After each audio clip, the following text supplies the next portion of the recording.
And Soy. In Nairobi, hundreds of people have had tear gas fired at them as they protested against a wave of murders of women. The demonstrators, most of them women, said they had gathered in the Kenyan capital to take a stand against gender-based violence. Kenyan police arrested 3 people. Our correspondent Anita.n has been covering the demonstrations.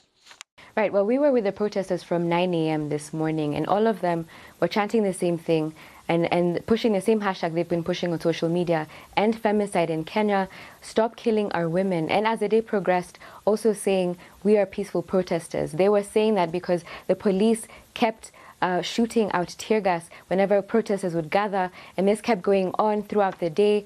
We saw people being arrested, and when we asked some of the police officers why they were arresting some of the people, they did not have an answer. We also saw the head of Amnesty being arrested as well, but later on being released. And many of them are saying that they're outraged at the fact that there've been a rise of femicide cases in the country. This is the second time that the Kenyans have been coming out into the streets protesting femicide, the first one being in January earlier this year as well. And give us a sense of the extent of violence against women in Kenya.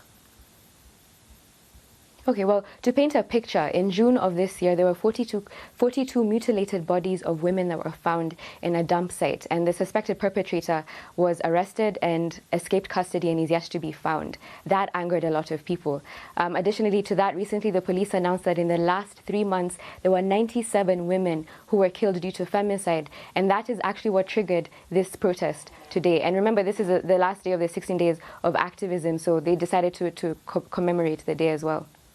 And what's standing in the way of any changes in society and changes in attitudes, do you think? There's a variety of factors. So a lot of the protesters were saying that they want a change in the laws. Right now they say that the Penal Code and the Sexual Offences Act aren't recognizing femicide as its own crime.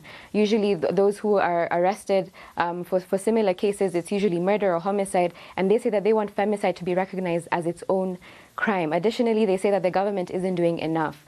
Now, recently, President William Ruto announced that he is pledging over roughly $800,000 to create a campaign called Safe Spaces, Safe Homes, where they're seeking to create places where victims can go and seek refuge. But critics again are saying that this isn't sufficient enough, that what they want is for the government, for the president, for police, for society to try and understand what the root causes of femicide are. Why has there been such a rise in femicide? So there was a research that was done that found that a lot of these cases were intimate partners, and many of them were young people. So the questions are arising on what is going on in people's minds, what is triggering all these issues.